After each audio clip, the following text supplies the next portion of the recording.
ಕೇರಳದ ವಯನಾಡಿನ ರಣಭೀಕರ ಸ್ಥಳದಲ್ಲಿ ನಿಮ್ಮ ಪಬ್ಲಿಕ್ ಟಿವಿ. ಕೇರಳದ ವಯನಾಡಿನಲ್ಲಿ ಸಂಭವಿಸಿರ್ತಕ್ಕಂಥ ಘನಘೋರ ದುರಂತದಲ್ಲಿ ಯಾವ ರೀತಿ ಪರಿಸ್ಥಿತಿ ಇದೆ ಅಂತಕ್ಕಂಥ ಇಂಚಿಂಚು ಮಾಹಿತಿಯನ್ನು ಸ್ಥಳದಿಂದ ಪಬ್ಲಿಕ್ ಟಿವಿ ನಿಮ್ಮ ಮುಂದೆ ತರ್ತಾ ಇದೆ. ಭೂಕುಸಿತ ಜಾಗದಿಂದ ಪಬ್ಲಿಕ್ ಟಿವಿಯ ಸಾಕ್ಷಾತ್ ವರದಿ. ಆದರೆ ಒಂದೊಂದು ದೃಶ್ಯಗಳು ಕೂಡ ಭಯಾನಕವಾಗಿದೆ. ಕಂಡಲ್ಲಿ ಮೃತದೇಹಗಳು ಸಿಗ್ತಾ ಇದೆ. ಎಲ್ಲಿ ಹೆಜ್ಜೆ ಇಟ್ಟರೂ ಮೃತದೇಹಗಳು. ವಯನಾಡು ಗ್ರೌಂಡ್ ರಿಪೋರ್ಟ್ನಲ್ಲಿ ಬಟಾ ಬಯಲಾಗ್ತಾ ಇದೆ ಹೇಗಿದೆ ಪರಿಸ್ಥಿತಿ ಅಂತ. ಏಕೆಂದರೆ ಆ ಗುಡ್ಡ ಕುಸಿತ ಸಂಭವಿಸಿದ ನಂತರದ ಪರಿಸ್ಥಿತಿ ನೀವು ಎಲ್ಲೂ ಓಡಾಡೋದಕ್ಕೆ ಆಗ್ತಿರಲಿಲ್ಲ. ಆ ಜಾಗದಲ್ಲಿ ಈಗ ಓಡಾಡಬಹುದು. ತಲುಪಲಾಗದ ಜಾಗಗಳ ಸ್ಥಳಗಳನ್ನೆಲ್ಲ ಪಬ್ಲಿಕ್ ಟಿವಿ ತಲುಪಿದೆ. ಅಲ್ಲಿಂದ ಮಾಹಿತಿಯನ್ನು ಹೆಕ್ಕಿ ತೆಗಿತಾ ಇದೆ. ಬಟ್ ಒಂದು ವಿಚಾರ ಏನಂದರೆ, ಎಲ್ಲಿ ಹೋದರೂ ಸಿಗ್ತಾ ಇದೆ ಹೆಣಗಳ ರಾಶಿ. ಆ ಊರಿದೆಯಲ್ಲ ಚರಿಯಲ್ಮಲೆ, ಆ ಊರು ಕಂಪ್ಲೀಟ್ ಸ್ಮಶಾನದ ರೂಪದಲ್ಲಿ ಆಗ್ಬಿಟ್ಟಿದೆ. ನೋಡಿ, ನಮ್ಮ ಪ್ರತಿನಿಧಿ ಎಷ್ಟು ಕಷ್ಟಪಡ್ತಾ ಇದ್ದಾರೆ ಒಂದು ಕಡೆಯಿಂದ ಇನ್ನೊಂದು ಕಡೆಗೆ ಹೋಗೋದಕ್ಕೆ ಅಂತ. ಕಂಪ್ಲೀಟ್ ಕೆಸರಲ್ಲಿ ಕಾಲು ಹೂತ್ಕೋತಾ ಇದೆ. ನಡೆಯೋಕ್ಕೂ ಕೂಡ ಆಗ್ತಾ ಇಲ್ಲ. ವಿಪರೀತವಾದ ಕಷ್ಟ ಪ್ರದೇಶ. ಯಾಕೆಂದರೆ ಇಲ್ಲಿ ನೀವು ನೋಡ್ತಾ ಇದ್ದೀರಲ್ಲ, ಇದೇ ಗುಡ್ಡ ಕುಸಿತವಾಗಿರ್ತಕ್ಕಂಥದ್ದು. ಗುಡ್ಡದ ಮಣ್ಣು ಬಿದ್ದಿರೋದು. ಅಲ್ಲಿ ಬಂದಿರೋ ಆ ಗುಡ್ಡದಲ್ಲಿದ್ದ ಮರಗಳು ಗಿಡಗಳು ಎಲ್ಲ ಬಿದ್ದಿವೆ ನೋಡಿ. ಅಲ್ಲಿ ಒಂದು ಕಡೆಯಿಂದ ಇನ್ನೊಂದು ಕಡೆಗೆ ಹೋಗಬೇಕು ಅಂದರೆ ಈ ರೀತಿಯಲ್ಲೇ ಹೋಗಬೇಕು, ಇಷ್ಟೇ ಕಷ್ಟಪಡಬೇಕು. ಇಲ್ಲ ಅಂದರೆ ಟ್ರಾವೆಲ್ ಮಾಡೋಕ್ಕಾಗೋದೇ ಇಲ್ಲ.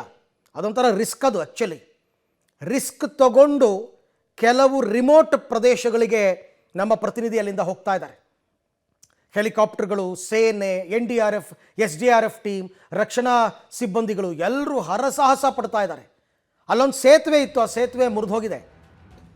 ಹಾಗಾಗಿ ಅಲ್ಲಿಗೆ ತಲುಪೋದಕ್ಕೆ ಕಷ್ಟವಾಗ್ತಾ ಇದೆ.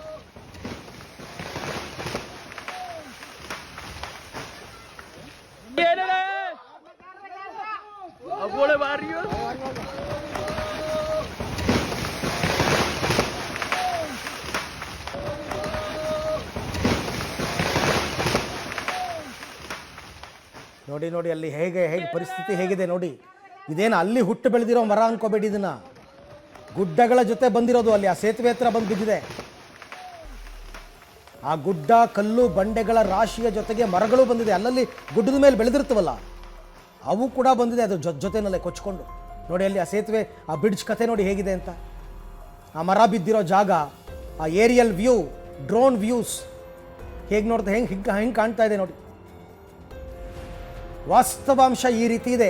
ರಕ್ಷಣಾ ಕಾರ್ಯಾಚರಣೆ ಹೆಂಗಾಗಬೇಕಲ್ಲಿ. ಇನ್ನೂ ಅನೇಕ ಶವಗಳು ಸಿಕ್ಕಿಲ್ಲ. ಹೀಗಿದೆ ಪರಿಸ್ಥಿತಿ. ತುಂಬ ದುರ್ಗಮ ಪ್ರದೇಶಗಳು. ಇನ್ಫ್ಯಾಕ್ಟ್ ಚೂರಲ್ಮಾಲಾ ಜಾಗ ಏನಿದೆ ಆ ಭಾಗಕ್ಕೆ ಹೋಗ್ತಕ್ಕಂಥದ್ದು ಮತ್ತು ಪೋತುಕಲ್ ಗ್ರಾಮ ಇಲ್ಲೆಲ್ಲ ಹೋಗ್ತಕ್ಕಂಥದ್ದು ತುಂಬ ಕಷ್ಟ. ಯಾಕೆಂದರೆ ಅಲ್ಲಿ ಗ್ರಾಮ ಇತ್ತು, ಈಗಿಲ್ಲ. ಎಲ್ಲಿ ನೋಡಿದ್ರು ಬರೀ ಮಣ್ಣು ಮತ್ತು ದಪ್ಪ ದಿಮ್ಮಿಗಳು ಮತ್ತು ಬಂಡೆಕಲ್ಲುಗಳು ಇವೇ ಬಿದ್ದಿವೆ ಅಲ್ಲೆಲ್ಲ. ಆ ಗುಡ್ಡದಿಂದ ಬಂದಿರತಕ್ಕಂಥದ್ದು ಎಲ್ಲವೂ ಕೂಡ ಮುಂಡಕ್ಕೈ ಆಗಿರ್ಬೋದು, ಚೂರಲ್ಮಲ ಆಗಿರ್ಬೋದು, ಪೋತುಕಲ್ ಗ್ರಾಮ ಆಗಿರ್ಬೋದು, ಎಲ್ಲ ಕಡೆಯಲ್ಲೂ ಕೂಡ ಇದೇ ರೀತಿಯಾದಂತಹ ಪರಿಸ್ಥಿತಿ ಇದೆ.